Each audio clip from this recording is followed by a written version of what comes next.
Salve, salve família vascaína. E aí, como é que vocês estão? Tudo certo? Bom, eu sou o Thiago e estamos aqui para falar mais um pouquinho sobre o dia a dia do Vasco da Gama, como as coisas estão acontecendo. Afinal, amanhã tem jogo importante e é justamente sobre isso que a gente vai falar no vídeo de hoje. Então, se você não quer perder nenhum vídeo, nenhuma notícia sobre o que acontece dentro do clube, né, dentro do nosso querido e amado Vasco da Gama, já se inscreve no canal, deixe seu like, ativa o sininho de notificações para receber todos os vídeos. Aqui a gente faz vídeo de manhã, de tarde, de noite e te deixa atualizado sobre tudo. Então é isso, compartilha com seus amigos também, é claro, para fazer essa família Mário Coelho Vasco comentar cada vez mais, beleza? Então, a gente vai falar aqui prioritariamente sobre o nosso adversário de amanhã, que o Vasco receberá o Lanús amanhã às 9h30 da noite, no horário de Brasília, pela Copa Sul-Americana. A transmissão será do SBT. E temos algumas coisas para falar da equipe argentina. Acho que pode ser alguma surpresa para muitos de vocês o que vem acontecendo no clube, que é basicamente assim, apesar de líder do grupo G no atual momento, mesmo empatado com o Vasco, mas com saldo de gols maior, o Lanús chega pressionado para enfrentar a equipe do Vasco aqui no Rio de Janeiro. Por que chega pressionado, Thiago?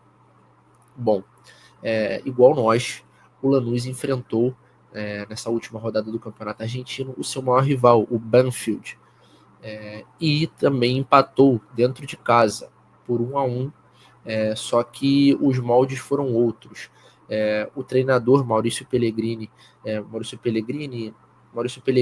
perdão, correção, o treinador Maurício Pellegrino já vinha de uma sequência de jogos ali sem conseguir engatar muito bem pontuações que dessem uma margem ali para a equipe. A equipe atualmente está em 7º lugar no campeonato argentino, enquanto o Banfield, seu maior rival, ocupa apenas a penúltima colocação. Bom, lembrando que o campeonato argentino ele é dividido em dois grupos, grupo A e grupo B. Os 8 primeiros colocados de cada grupo vão para os playoffs.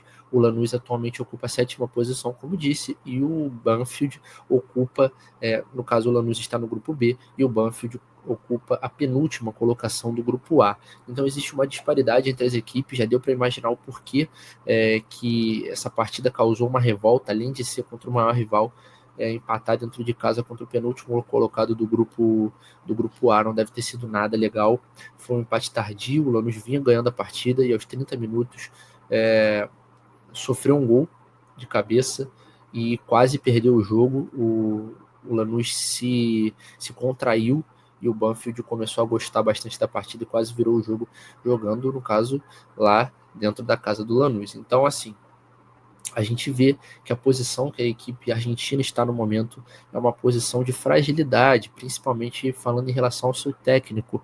Os resultados não estão chegando, é uma equipe que tem apenas uma vitória nos últimos 10 jogos e 7 empates nos últimos 8. Então, é bastante coisa, uma sequência de empates muito dura, muito complicado, que apesar de estar pontuando, é uma pontuação muito magra e que a gente sabe que ainda assim ela é muito prejudicial. Então, é o tipo de coisa que a gente pode tirar vantagem. O Vasco, a gente sabe muito bem que exerce uma pressão muito grande jogando dentro de São Januário. Jogaremos dentro de São Januário, aniversariante de São Januário, fazendo 98 anos, no auge dos seus 98 anos, será palco aí de mais uma grande partida. E com a torcida colocando o Lanús aí na panela de pressão. Digamos que o Lanús vai ser o jantar de São Januário no dia de amanhã em relação a panela de pressão mesmo, a pressão que eles vão sentir, não em relação ao resultado. O jogo a gente sabe muito bem que pode muito bem escapar pelas nossas mãos, mas como eu venho apresentando para vocês aqui essas estatísticas, o Lanús não é uma equipe que vem consolidada, apesar de estar numa posição até confortável no Campeonato Argentino. Apesar de estar se classificando para os playoffs hoje, a gente consegue ver ali pelas notícias que a torcida não está sendo totalmente satisfeita, porque aparentemente o elenco pode mais do que isso. Então, é o tipo de coisa que a gente tem que ficar muito ligado, é uma vulnerabilidade. Jogar fora de casa é provável que, bom, eu não sei, não acompanho o Lanús dessa forma, mas é provável que o treinador, para fazer um jogo mais seguro, digamos assim, se retraia, espere o Vasco ter os contra-ataques, ainda mais com essa deficiência que o Vasco tem de transições. Então, Pode ser que o Lanús adote essa estratégia, mas se eles se recuarem, obviamente a gente vai exercer uma pressão. A gente não sabe ainda qual vai ser a equipe titular, qual vai ser a equipe titular não, qual vai ser a equipe que o Carille mandará a campo ao certo, mas independente, o Vasco tem que fazer uma partida de pressão em cima do Lanús, porque todos esses fatores implicam bastante, a gente sabe muito bem disso. E além desses fatores extra-campo e dentro de campo também que afetam, né, os resultados e a torcida pressionando o treinador Maurício Pellegrino, existem outros fatores também, outro fator no caso, mas que envolvem 7 ou 8 jogadores. Deixa eu até confirmar aqui para vocês. Na verdade são 5 jogadores, e que são as lesões, cara. As lesões vêm afetando muito a equipe do Lanús. Alguns jogadores aí vêm tendo problemas. O principal deles é o Walter Bu, uma das grandes referências da equipe argentina, que torceu o tornozelo contra o Independiente e não atua há 3 partidas. Também temos Alexis Canelo, autor do primeiro gol do Lanús contra o Puerto Cabello fora de casa. Foi uma equipe que teve suas dificuldades jogando fora de casa já na Sul-Americana. Enfim, o Alexis Canelo deixou o campo com dores no músculo adutor da coxa e não joga desde a partida contra o Puerto Cabello. O titular da equipe, zagueiro Gonzalo Pérez, também com uma mesma entorse no tornozelo, não foi relacionado para a última partida, e a dúvida para esse jogo de amanhã, e a tendência é que ele fique fora. Temos também, para finalizar, Felipe Penha Biafori e Lautaro Costa, que tem uma expectativa de retorno, mas são dúvidas.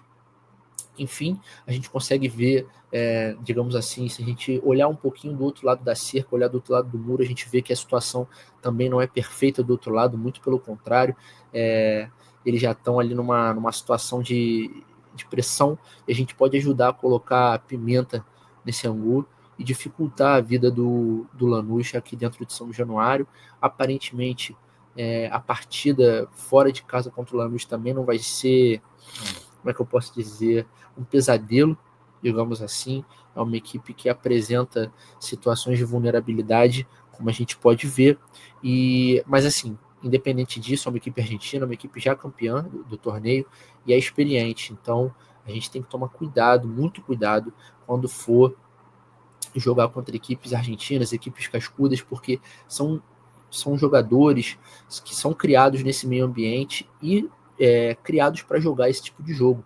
A gente sabe muito bem que a coisa se desenha de um jeito, mas chega lá na hora, pode acontecer algo completamente diferente, como foi com o nosso rival que a gente enfrentou aí, o Flamengo, contra o Central Córdoba. A gente sabe que esses jogadores sul-americanos, eles adoram essa atmosfera e podem usar muito bem ao seu favor. Então, todo cuidado é pouco para esse tipo de atmosfera, para esse tipo de jogo, apesar de estar tudo ao nosso favor. A gente sabe que a nossa situação também não é das mais confortáveis. O nosso treinador, ele está numa, como é que eu posso dizer, está numa gangorra.